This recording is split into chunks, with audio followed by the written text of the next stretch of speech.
If you're wondering what it takes to get from 150 down to 130, this video will show you how one swimmer has been able to do this over the course of 12 months.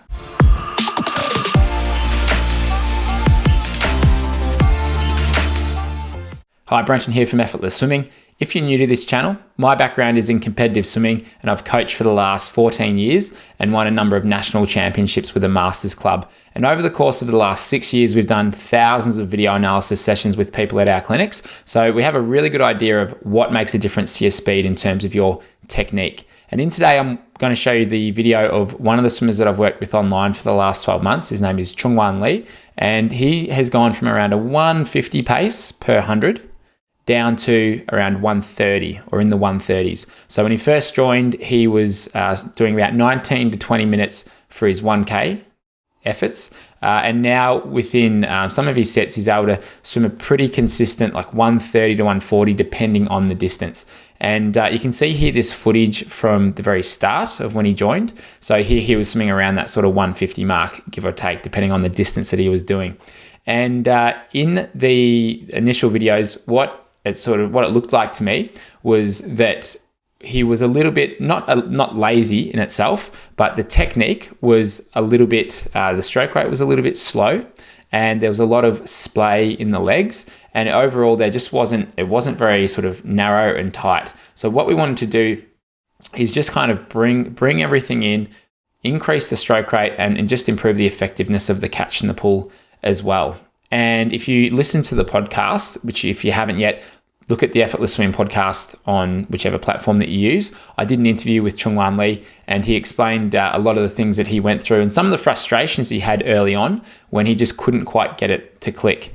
Now, in this first video, I want to show you here some of the things that I could recognize.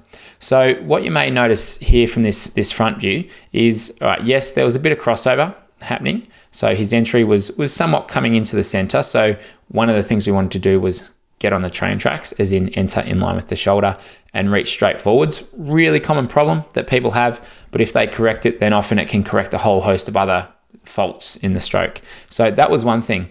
But the other thing that was quite obvious was there was a fair bit of splaying of the legs, and this was even a little bit more evident from the underwater shot. You can see here just how much his knees were bending and how much his legs were splaying. And one of the most important things you can do in your stroke is just minimize drag. So you can see how much extra drag that's going to create when the foot's out there, the leg is there. It's like you're opening a parachute behind you every single time. So one of the best things you can do there is just bring it in. Keep the feet, keep the legs roughly within the line of your body. Now, what that means is that, if we look at your body line from the side, okay, this is your body line. So your feet shouldn't come too far outside that line. I like to picture this bucket right out the back, contain the kick within about that sort of size, just a little bit bigger than your body line. And one of the funny things about that is if you do have a really big kick and a big splay of the legs, yes, it can be caused by perhaps an over-rotation, looking too high when you breathe, can be caused by some of those things, but just generally, sometimes you need to make that kick feel very narrow. Very, very narrow. So I've had people that I've worked with that they've had to actually feel like their feet are hardly moving in order to just bring the kick in a bit. So that was one thing that we also worked on. Now, the other thing you'll see is he was losing a bit of momentum and speed in the stroke. There was just a little bit, the stroke rate, so the cadence was a little bit too slow, just a little bit too long spent gliding out the front. And so what we wanted to do was over time increase the stroke rate. And in the podcast that I did with him, one of the things that he mentioned was that at the start, as he was doing this, a stroke rate which was, I think it was like, he was down towards like high 40s or like low 50s with his stroke rate. Now, when he started to bring it up to like 60 strokes a minute, so one stroke per second, then he found that was pretty hard to do initially. But the more he started to practice this, the easier it got. And now he's able to hold a much faster stroke rate, which if you look here in this one where he's swimming around a 130 pace. Now, it's not exactly 130, it's around that pace. So you can see that the stroke rate is quite a bit higher. All right. But that took him a bit of time to do. So something that can be worthwhile doing in your stroke or in your swimming is using a finished tempo trainer, which is a little device you can put in your cap. You can set it to beep X amount of times per minute. And what you can do there is you can essentially practice swimming at a faster rate within a set, and you know exactly if you're getting it or not because you'll match your strokes to the beeps. So that's a good way to approach it. So that's another thing that we worked on. Now, the other thing you'll see here, if we're looking front on, he was... All right, so front on here, you can see that he was kind of turning his head a long way to the side.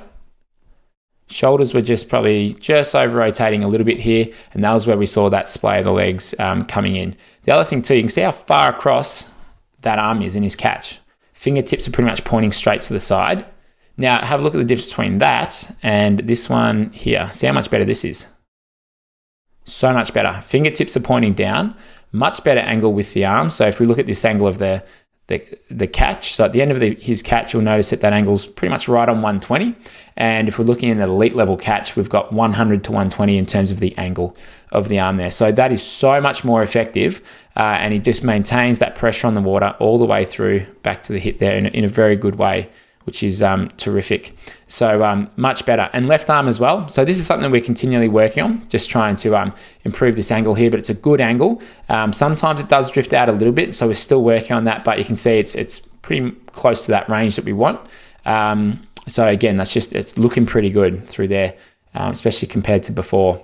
Now, the other thing too, and we talked about stroke rate, the other thing that's somewhat related to that is, if you look side on here, you'll see that he's got a lot more purpose to not only his overall stroke, but also his kick. And now what I mean by purpose is he's not just long and lazy with it. He's got that tempo up. He's keeping much better rhythm with the stroke where, yes, it's slow to faster at the back, which is the timing that we want. So in freestyle, your movements are slower out the front, quicker out the back. He's still got that, but in a much sort of better timed way. So if you look at this here, you'll see, all right, yeah, slowing it down nicely, and then he accelerates through the stroke. Now compare that to this one here from underneath the water. You get an okay view at it. See how he's just like a little too slow there, and he was accelerating a bit out the back, but just not quite enough. So that's what I mean by purpose within the stroke. Now, we used a number of sort of different drills to work on all these ones. Some of the main drills that we worked on to improve the arms and the catch. We did quite a bit of those YMCA drills and some of the doggy scoop drills that you'll see within our membership, which I'll put the link to below. And quite a number of those. But he also did quite a bit on improving the cadence just with that finished tempo trainer.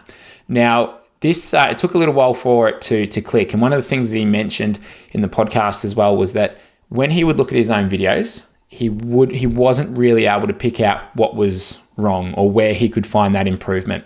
And even like today, there's things that he can pick up on pretty well, but even still, he finds it hard to find the nuance in it. So if you can film yourself underwater and you're looking to improve your own stroke, but you're looking for someone to help you, then this is something that I do on a daily basis. We have a lot of athletes inside our stroke analysis coaching that I work with regularly, and they'll send videos often every 1 to 2 weeks, and I'll analyze their stroke, give them something to work on, give them drills that will help them fix it, and then we just progressively improve from there. So I'll put the link below to the stroke analysis membership, which you can see below. So you can basically send videos as often as you like. So if you're looking for some help, that's what I do on a daily basis, as well as we run clinics around Australia, primarily in Melbourne and Sydney, but also in some of the other capital cities. So if you are in Australia, then we've got lots of clinics coming up, and we do underwater filming and analysis there as well. So the stroke analysis is more for people who are outside Australia and are looking for a bit of help there. So thanks very much for watching. If you haven't seen our 5-day catch challenge, this is something that we launched about 2 weeks ago, and we've already had close to 500 people go through that. This 5-day catch challenge is a 5-day challenge where the guarantee, the promise is you'll reduce your 100 meter time by 5 seconds in 5 days. And we've had people reduce their 100 meter time by 5 seconds, 7 seconds. The best I've seen is 15 seconds per 100. So it's a really simple 5-day challenge. Costs $10. You can get that below. It's basically a video and a workout each day for 5 days. And I'll take you through step by step how to develop a better, a more effective catch that doesn't cause strain on your shoulders, but allows you to develop that feel for the water that you've probably heard about.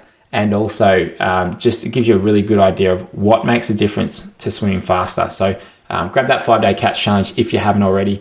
Lots of really good results already, and it's money back if you don't take 5 seconds off. So nothing to lose, but the feedback I've got is that it's really good having this clear step-by-step progression to go through to help develop the catch, and it's working really well for a lot of people already. So jump into that if you're not. Otherwise, I'll see you next week with another video. If you're not subscribed to the channel, please subscribe. It helps us sort of get more attention on the channel, find new viewers as well, and we really want to get to that 200,000 mark, which we're not too far away from. We're about 10,000 away now. But if you have watched these videos and you're not subscribed, I'd love it if you could support the channel and just subscribe and like the video if you have watched all the way to this point. So thank you, and I'll see you next week.